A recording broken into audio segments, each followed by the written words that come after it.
I wanted to do this video to speak to the person who's married, who right now they feel like it's not working. Maybe you're feeling overwhelmed or sad that things aren't the way you thought they would be in a marriage. Maybe you've been married for so long that you've even settled in your heart and mind that this is as good as it gets.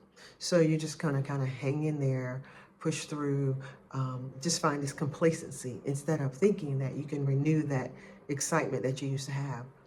I want you to know I get it. I get that there are going to be times in marriage where it feels extremely tough and hard.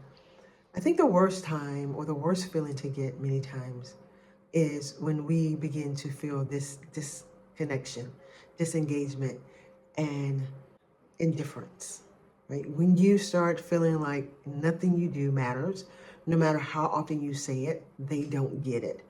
And so sometimes we can settle in our hearts that this is just going to be how it is. And then we do this weird thing where when we're in public, when we're around people, particularly as Christians, when we're at church, we nod, we smile, we do all the things to make it seem as though our marriage is perfect.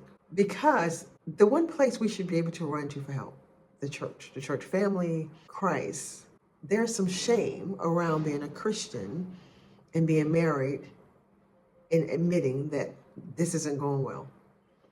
And I know that shame is there because every time I start a new cohort with the marriage program, Think Your Way to a Better Marriage, I often ask the question, what do you think the purpose of marriage is? And proudly, the Christian couples say, to reflect the love of Jesus or to reproduce or to be like Christ. But then when I ask them in those quiet times at home, when it's just you and your spouse, do you know how to do that? They slowly and almost unconsciously nod their head no. But yet we boldly and intentionally use this quote or say this saying that we've been almost programmed to say, that our marriage is to reflect Christ. And I do believe our marriage should reflect the love of God. But I think the part we're missing in the desire for it to reflect Christ is that first it has to transform us into being more like Him. But here's the thing about that transformation. It's hard. It's hard. It hurts. It's uncomfortable. And we don't really want that. None of us signed up for that level of transformation. None of us signed up to be sacrificial, to literally die to ourselves. Most of us signed up for the happy, loving, the picture perfect marriage. The things we see on TV or now on the internet, couples goals. We signed up for that. The sad thing is we don't know how to get there.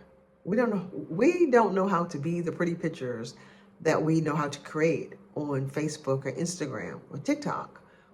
We don't know how to be that in everyday relationship with our spouse. And I want you to tell you it's okay. I want you to know that you're not by yourself, that you're not the only one that feels that way. But I do also want you to know that you can start having the joy, the peace, the excitement, being reignited back to the passionate part of your marriage, even when the cameras aren't on. And you're not just doing it for the gram. You're doing it because you're loving and enjoying each other. And that is going to start with learning how to communicate more effectively. The biggest thing we hear as marriage coaches, my husband and I, is couples are always saying, it's the communication. Listen, we can teach you tricks and tools on active listening or where you repeat back what your spouse say. But until we can bring you to the awareness that sometimes it doesn't matter what your spouse says because you have an emotional filter that no matter what they say, maybe you take it offensively, or you are so sensitive to anything that looks outside of what you expect throws you into something. I think the worst thing too that many of us live in is that space or that place where we have this imaginary world about what we think and believe marriage is supposed to be, what our husband is supposed to be, what a wife is supposed to be, our list of shoulds. And when our spouse does not live up to that, we are so hurt, so disappointed, so frustrated that then we begin to turn to other things to make us feel that feeling that we thought the marriage would bring. So maybe those other things are like an affair, adultery, alcohol, the silent treatment. Maybe you're the person who just numbs out on food and movies, but you don't even try to communicate anymore. Not because you don't care, but because you're exhausted with trying to find the right words to say to make him get it or to make her get it. And for the husbands who may watch this, or your wife may say, hey, I want you to watch this. Maybe the feeling that you want to avoid is the constant feeling of being triggered that you are inadequate. That every little thing you do, she's telling you how you're supposed to do it and how you're doing it wrong and what you should have done. And it's making you feel like you can't get it right, so why even bother? And so now you guys spend your days, you get up in the morning, you go off to work, you come home, and you find your separate places in the house. And you think, well, at least we're not yelling, we're not arguing, we are not disagreeing, but you're not talking. And when you do talk, you talk about the common things like the bills, the kids. And even in those moments, there's a tension, again, because of the underlying hurt, pain, shame, disgust, frustration that has gone for so long without being dealt with, that now you've thrown up your hands and you don't know what to do. So a few things I want you to know as you're watching this video. One, you're not alone. You're just not alone. This is happening in so many marriages, but we won't talk about it, and we're certainly not going to talk about it in church. And if we do talk about it, then sometimes the advice is pray. Just pray, let God change it. Listen, I absolutely believe in prayer, but I believe prayer is a tool, not always a strategy. I believe it is in the praying that God begins to give a strategy. But then are you aware, alert, calm enough to receive the strategy that God may be dropping into your spirit? And all you have to do is go right to his word. Like he says, one of the greatest strategies to me is when he says, whatever is good, whatever is noble, whatever is praiseworthy, think on such things. So imagine in your marriage, with your spouse, instead of thinking of all the stuff they're doing to get on your last nerve or how they are not acting the way you want them to act, you begin to think of all the good things about them. That's strategy. And what about the strategy when the Bible says that we should listen more than we talk? But in listening, what if you stop listening to be right, or listening to prove a point, or listening for them to say the wrong thing so you can bounce on it, but you truly start listening for understanding? And here's the secret to listening for understanding. Listen for emotional words.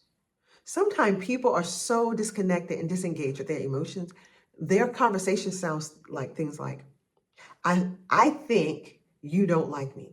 Well, they haven't told you how they feel because they're still using thought words.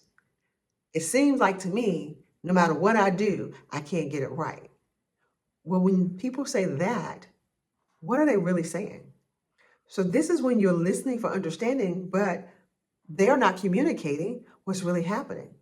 Because if a person says, no matter what I do, it seems like I can't get it right, maybe the question I need to ask is, how does that make you feel? How does it make you feel when you think no matter what you do, I can't see good in you? And then listen for that, because that's the bigger and the greater issue. And so it's those tools and strategies that we teach in our program, Think Your Way to a Better Marriage. Because let's be real, we all want to communicate more effectively.